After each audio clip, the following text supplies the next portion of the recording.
सदर तहसील के बाढ़ प्रभावित गांवों का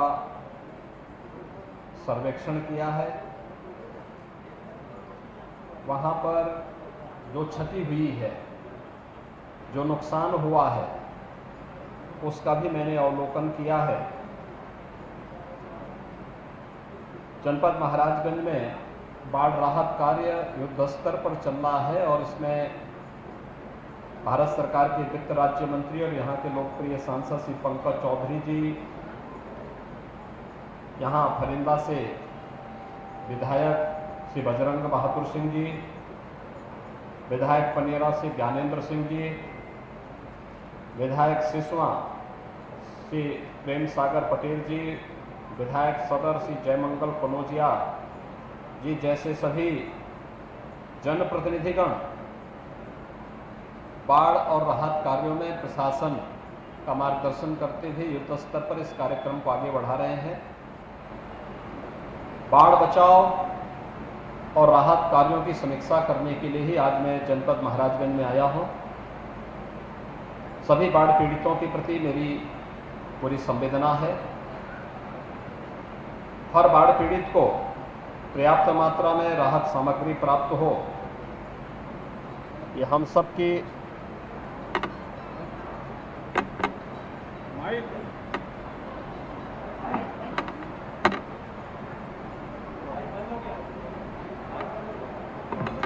ये हमारी पूरी मंशा है और इसी को लेकर के सरकार पूरा प्रयास कर रही है। बाढ़ बचाव के लिए जनपद में तमाम परियोजनाओं को आगे बढ़ाया गया था।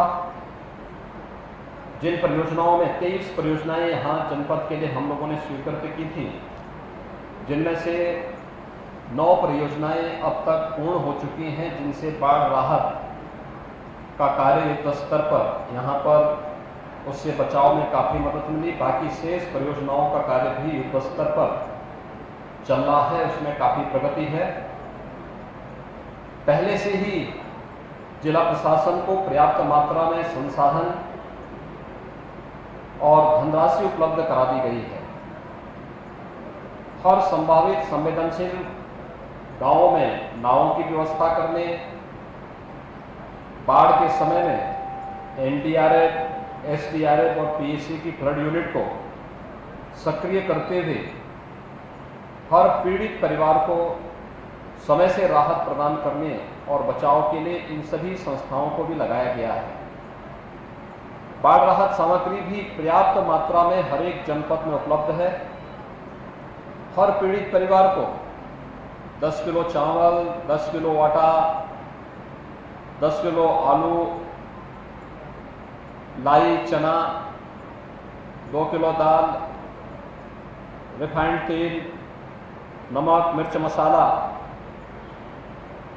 गैस लाई, मोमबत्ती, यानी जो भी एक आवश्यक सामग्री आपदा के समय में हो सकता है, ये उपलब्ध करवाने के लिए पहले से निर्देश दिए गए हैं। और अभी यहाँ कुछ पीड़ितों को राहत मैंने स्वयं भी बांटी है।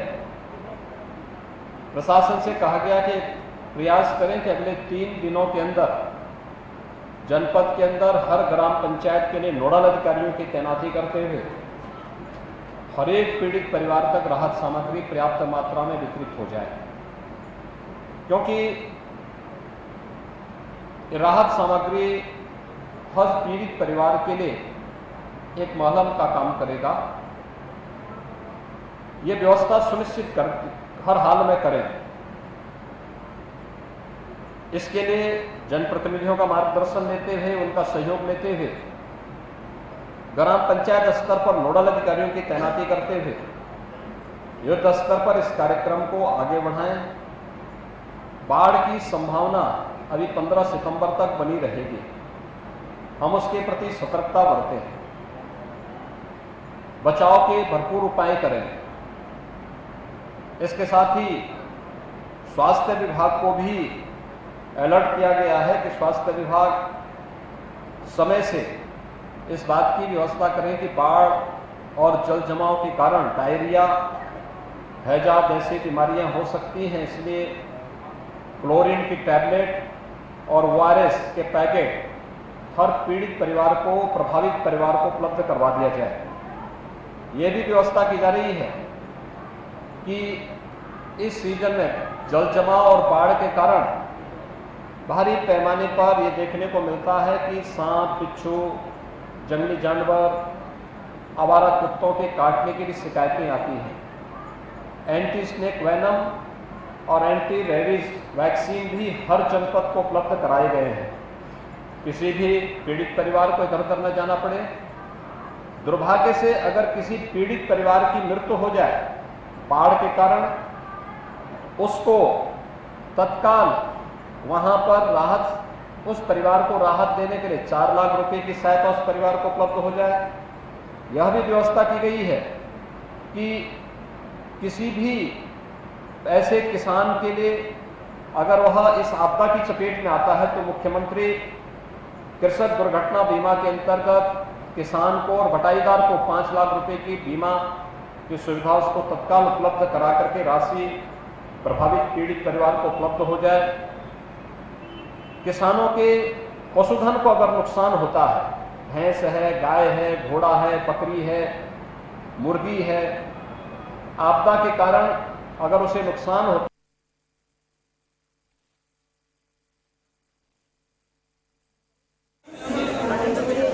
तस्वीरें आपको दिखा रहे हैं जहां सीएम योगी आदित्यनाथ बाढ़ प्रभावित क्षेत्रों में गए हैं। महाराजगंज से लाइव तस्वीरें जहां राहत सामग्री भी वितरित करेंगे सीएम योगी आदित्यनाथ पीड़ित लोगों को। में आकर के अगर कोई मकान समाप्त हो गया है, नष्ट हो गया है, तो मुख्यमंत्री आवास योजना के अंतर्गत उस परिवार को आवास उपलब्ध कराने के प्रावधान किए गए हैं।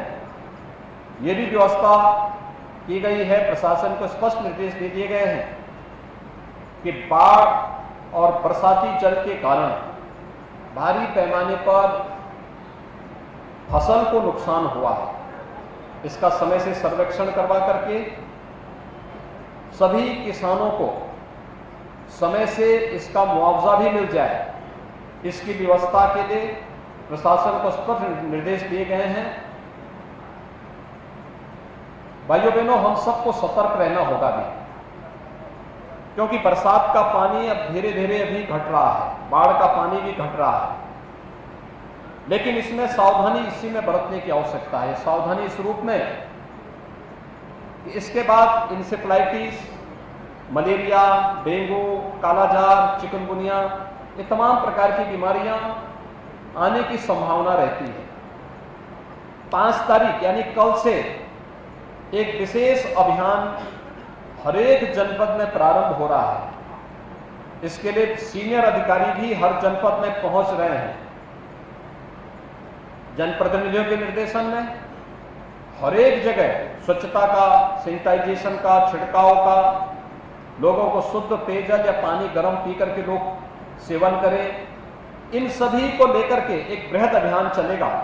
साथ साथ स्वास्थ्य विभाग की टीम भी, जैसे कोरोना कालखंड में घर घर स्क्रीनिंग करने का कार्य किया गया था, ऐसे ही बचाव और राहत के एक बृहद कार्यक्रम को आगे बढ़ाने का कार्य करेगा। मेडिसिन किट का वितरण के साथ साथ हर जरूरतमंद को दवा उपलब्ध करवाने की व्यवस्था इसके माध्यम से होगी। ये कार्यक्रम कल से प्रारंभ होगा। जिले के अंदर सभी जनप्रतिनिधिगण, सभी प्रशासनिक, पुलिस के अधिकारी, स्वास्थ्य विभाग के अन्य सभी संबंधित विभागों के अधिकारी और कर्मीगण, ब्लॉक प्रमुख, जिला पंचायत के अध्यक्ष, जिला पंचायत के सदस्य, क्षेत्र पंचायत और ग्राम प्रधानगण मिलकर के इस पूरे अभियान को सफल बनाएं। कोई भी पीड़ित अपने को उपेक्षित महसूस न कर सके, इसके लिए पूरी प्रतिबद्धता के साथ, पूरी ईमानदारी के साथ राहत उन तक पहुंचाने और साथ साथ उन सभी लोगों को व्यापक पैमाने पर राहत उपलब्ध करवाने के आदेश देने के ये प्रशासन को पहले से ही निर्देश दिए गए हैं, जो बृहद पैमाने पर है। प्रयास होना चाहिए कि अगले 3 दिन के अंदर सभी पीड़ितों को राहत उपलब्ध हो जाए। जो लोग अपने घरों से बाहर रह रहे हैं उनके लिए भोजन की व्यवस्था कम्युनिटी किचन के माध्यम से, सामुदायिक किचन के माध्यम से उन सबको भोजन के पैकेट दोनों समय उपलब्ध करवाए जाए, पेयजल की व्यवस्था उनके लिए उपलब्ध करवा दी जाए। जिन गांवों में बिजली कट गई है, नहीं पहुंच पा रही है, प्रयास होना चाहिए कि वहां जनसेट या फिर अन्य पेट्रोमैक्स के माध्यम से हम लोग ये व्यवस्था उपलब्ध करवाएं। ये शासन ने पहले से इसके बारे में पर्याप्त संसाधन हर जनपद को उपलब्ध कराए हैं। इस आपदा के समय में सरकार की पूरी संवेदना, केंद्र और प्रदेश सरकार की पूरी संवेदना आप सब के प्रति है। आप सब इस पीड़ा में शामिल होने के लिए आज मैं भी, पंकज जी भी, यहाँ के मान्य विधायकगण भी, अन्य जनप्रतिनिधिगण भी आपके बीच में आए हैं और हर एक गांव में जाकर के प्रत्येक पीड़ित को समय से राहत प्रदान करने और बीमारियों से भी बचाव करने के लिए हमें अभी से प्रयास करना होगा। इसी की अपील करने के लिए मैं विशेष रूप से आपके बीच में आया हूं। धन्यवाद। जय हिंद। तो ये आपको महाराजगंज से लाइव दिखाया, जहां सीएम योगी आदित्यनाथ ने सभा को संबोधित किया और बाढ़ प्रभावित क्षेत्रों में जायजा लिया। साथ ही साथ बाढ़ पीड़ित लोगों को राहत सामग्री भी वितरित करेंगे सीएम योगी आदित्यनाथ।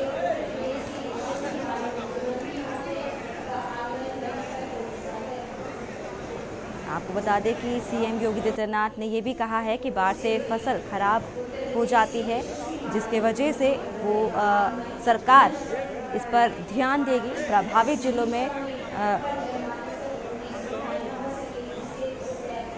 आपको बता दें कि सिद्धार्थनगर क्षेत्र में भी उन्होंने दौरा किया है, बाढ़ प्रभावित क्षेत्रों में दौरा किया है और प्रशासन को सतर्कता बरतने के निर्देश भी दिए हैं। खबर दोपहर में फिलहाल इतना ही। बाकी